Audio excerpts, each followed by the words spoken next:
how to prevent bottlenecks caused by miscommunication and unclear expectations between your office staff and your field crews. Let's dive right in. If you don't know me, I'm Desi Maynard, owner founder of Mayner Leadership. We help service leaders build profitable championship teams. And if you're tired of your field crews showing up to jobs that are you're unprepared, they're wasting time, they're chasing down information, then this video is for you. Stick around to the end. I've got a special gift for you. Or if miscommunication between your office staff and your field teams is costing you money, and I would say it definitely is, probably costing you thousands, and it's costing you your reputation with your company as well and with your customers. So here is 3 super secret ninja tricks that will help you to solve this problem of preventing these communication bottlenecks. So the first one is clear communications, clear expectations, communication rhythms, and then accountability through feedback loops. We're going to dive into each and every one of them. We're going to get to it quick. We're going to give you a practical, actionable, specific action plan at the end. So make sure you stick around for that. So number 1 is clear expectations. You got to set clear expectations with everyone. For this video specifically, your office staff and your field crews and your field teams. Now, what do I mean by that? Okay, so expectations of what does winning look like for them in terms of communication, right? So we break down what we call a POA worksheet, primary outcome area worksheet, 3 main priorities, along with the communication rhythm in there. With each priority, it's what does winning look like? And then what is it going to take to win, with an emphasis on communication. So here's what I mean by communication. Does everyone understand, meaning office and field? Okay, does everyone understand who is doing what, when they're doing it, where they're doing it, why they're the ones doing it, and how they're supposed to do it? Okay, when it comes to the project, when it comes to the communication, especially when we're going cross-departmental, like office and field, I call those the 5 W's and the H. We have to have incredibly clear expectations on that. Now let's talk about how do we apply that, okay? So one of the best ways to apply clear expectations is by having a daily huddle. Okay, so every single morning, you can get both of these teams together, right? Call it in your shop, call it on Zoom, whatever it may be, but get both of these teams together, your office and your field staff, okay, and have a quick 15, 20 minutes is like top of the line. That is the most that you need to do is 20 minutes, but get a daily huddle together to answer these 5 W's and the H. So who is doing what, when, where, and why, and then how are they going to do it to ensure that the office knows what the field team is doing, and vice versa, so that we know how we're going to communicate, who is responsible for what, and all of that is communicated the morning of all of those things happening, right? And then you can cover any obstacles, any challenges, any updates, any new information, any changes, all that kind of stuff. The next thing you can do is apply a checklist, okay? This is like a 1-pager that makes sure that the field communicates with the office communicates with the field, vice versa. That checklist is oftentimes it's like an on-the-job checklist, and it can have a vast array of things on there for sure. One of the things that we're going to talk about is like a mid-check, a pre-check, a mid-check, and a post-check, in which people get updated throughout the project itself. And that way the office knows where the field's at, the field knows where the office is at. And so dispatch is going good. So scheduling is going good. Our routes are going well. Things are being efficient. Things are being productive. Another way to apply clear expectations in this scenario is with communication guidelines, right? So who communicates what and how do they communicate it, right? So email has a specific reason and a specific policy for it. What I like to use email as like one-off things, like a policy update, like a memo, right? Not a consistent conversation between office and field or really anyone. Policy is like a one-off thing that goes in the email. That's how I like to use email. Like, I need to take Friday off, Mr. Boss Man. Okay, cool. That's a perfect email. Another communication guideline is like, we're going to use this type of app or platform. And that's how we're going to, when it comes to the project, the pre-project, the mid-project, the post-project, we're going to put all of these right into this app. And we're going to talk about that before. But actually defining who communicates where and about what, that needs to be very clear. And is it Slack, is it Spark, is it WebEx, is it something industry specific? And we're going to hit on that very much here. But who we communicate with, where we communicate with them, and how, it needs to be better than just email and text messaging. So here's some examples. So in sports and football specifically, you got a quarterback and you got wide receivers. They talk before every single play. Sometimes the whole offense does, right? Most times the whole offense does. So we know what's going on, who's going where, going right back to all the 5 W's and the H. Everyone needs to know that on a football team, on a sports team. So why wouldn't we need to know that if we're, let's say, a plumbing company? So with this plumbing company, what we did is we implemented daily huddles and checklists. We created one checklist. It was literally a communication checklist that the office had and that the field had. They had to check everything off, pre, mid, and post. There's 3 little sections of it. It's very simple to do. They had to, for accountability, they had to take pictures of that checklist, and then we actually digitized it. And then we just implemented a 15-minute daily huddle where the office staff came out into the shop with the field staff, and we made sure that there was no questions either way. We answered all the 5 W's and the H. We talked about any challenges, any obstacles.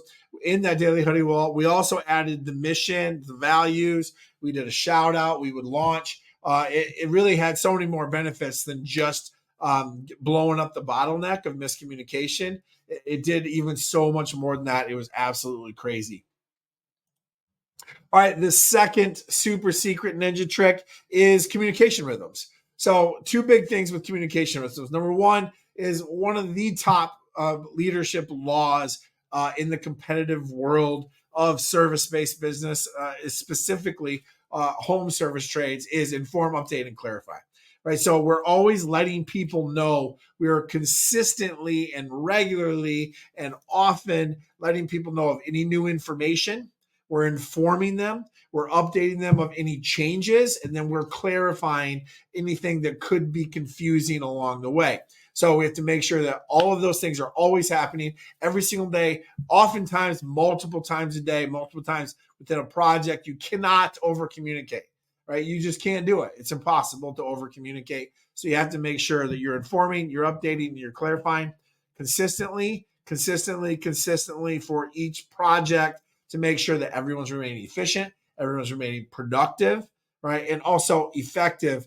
And this is not just with the field and office staff, it's also with the customer or with your homeowner that you're also trying to deal with as well.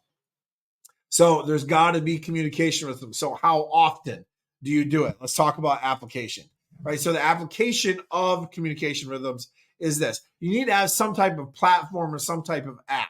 Right? There's lots of different options there. You might have something that's industry specific where you've got all of your job stuff and that you also communicating. Great. Or you can do Vox or walkie talkie. You can do, I really like Slack. Slack is a great one. WebEx or Spark, those are also very good. And that'll help you to, email is over here, right? And we have the policy stuff that's in the email. It's the one-off stuff, but we do our pre-project, mid-project, and post-project updates in this platform or in this app. I like it best if there's like a browser version and an app version. And then while we're on the job, you turn the notifications on, and then you just force everyone to communicate in the everyday operation conversations in this one platform and in this one app. And you can create groups, you can create like circles, you can hit it out to everybody. Everything works, but you have to focus it all in this one app, and it lets everyone know. And all you got to do is just set that up in that one app, and they're super cheap as well, right? But I like the pre-project, the mid-project, and the post-project update. It keeps the office staff knowing exactly where the field crews are, and it keeps the field crews letting the office staff what they're doing and where they're doing, so that they can prep the next thing for the field crews. And that's what makes it super efficient. The field knows, the office knows. And then if there's any, service manager or a lead tech or anything like that, They also know the management understands what's going on. They see the big picture. They got multiple plates spinning, so they can guide, right, and empower and make sure that things are staying efficient and effective throughout that entire process. So here's an example of communication rhythm. So specifically a basketball team, like they're like playing all the time. Like the clock, I mean, obviously it stops for different things, but for the most part, it's live. We're live action and they're communicating as they're going. Right. They're calling the play 2-2-2. They're calling the pass, the pick, right? Any type of defense, zone, or man. All this is happening kind of on the spot live while the action is happening. That's the exact same thing. So in an HVAC company, what we did was we improved the productivity in the field by 20% by using this app called Slack, right? All they did, they had it on their phone, the app, we turned the notifications on, or we had a point person that was on the project that was the lead communicator. We gave, hey, we've arrived. Here's what we're expected to do. The office staff would give like a go ahead, and then there would be like a mid update also, so we know we're tracking like how long jobs are taken and all of that. And all of this is being tracked in the Slack app, right? We got updates. Management understands what the field is doing. Office understands what the field is doing. Field is letting the office know so the office can prep the next thing, right? For the field, if you need any parts, or we got to drop off, or we had too much, we had not enough. Hey, we're missing this. We had a change order. All those types of things can happen right there in that one app that we use, Slack. You don't have to use Slack. Obviously, you can use whatever you want, but incredibly productive. We increased it by 20% just by inputting that one thing. Let's talk about number 3, super secret ninja trick to break up the bottleneck of the office and the field miscommunication. Is accountability and feedback loops. So here's what we mean by accountability and feedback loops. So we've got to set goals, right? So we have to set what are the goals for the different types, of projects that we're working on in the home, right? So does a service project take 90 minutes, right? Or what are we trying to do with communication goals, right? To have no callbacks, or to have the office and the field staff always know what's going on, and there's never like misinformation or lack of information or go backs and stuff like that. So what are your goals? And then make them numerical, make them smart. And I did a whole nother video on that. But creating smart goals around the office and the field staff and the management. Like those are 3 big departments. You want to create communication goals just for those departments to make sure that there's no bottlenecks in those areas. And then also you want to have deadlines. Like who is responsible for this job getting done and who is responsible for communicating what. So this job needs to be done by Tuesday at 4:00, Friday by 5:00, whatever it may be, but who's responsible for that? Make sure that it's crystal clear throughout all of the different teams. And then also after that, you run the debrief for the AAR, which is after action review. It's a military term. I learned it in my history teaching days. But we're running post-job debriefs or end of the day debriefs or end of the week debriefs or all of those, right? Now, an AAR, a debrief, same thing, basically can take 7 minutes or 70 minutes.